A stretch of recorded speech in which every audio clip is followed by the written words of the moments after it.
अमरावती जिल्ह्यातील धामणगाव रेल्वे अवैध रेती उत्खननावर लगाम घालण्यासाठी प्रशासनाने कडक भूमिका घेत धामणगाव रेल्वे तालुक्यात मोठी कारवाई केली।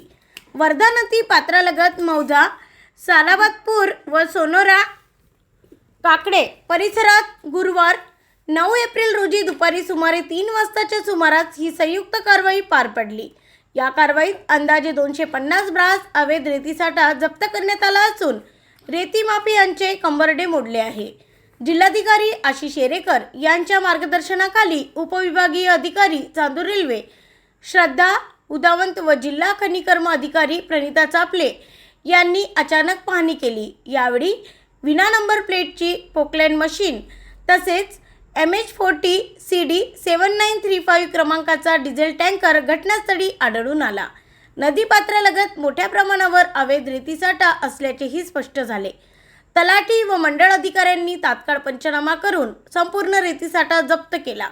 जप्त रेती पुढील कारवाईसाठी तहसीलदार धामणगाव रेल्वे यांच्या ताब्यात देण्यात आली। विशेष म्हणजे घटनास्थळी आढळून आलेल्या बोटी, सक्शन पंप व अन्य उपकरणेही नष्ट करण्यात आली। त्यामुळे अवैध उत्खननाला मोठा धक्का बसला आहे।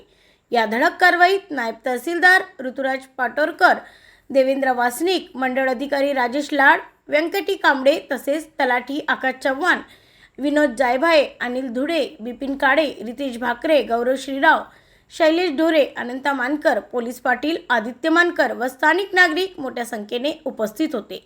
दरम्यान उपविभागीय अधिकारी श्रद्धा उदावंत यांनी जप्त करण्यात आलेल्या रेतीसाठ्याचा गौण खनिज नियमानुसार जाहीर लिलाव करून त्यातून मिळणारा महसूल शासकीय खजिन्यात जमा करण्याच्या सूचना दिल्या।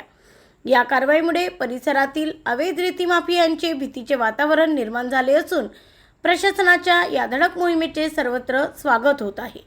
ब्युरो रिपोर्ट MB न्यूज, महाराष्ट्रातील बातमीपत्र, अमरावती।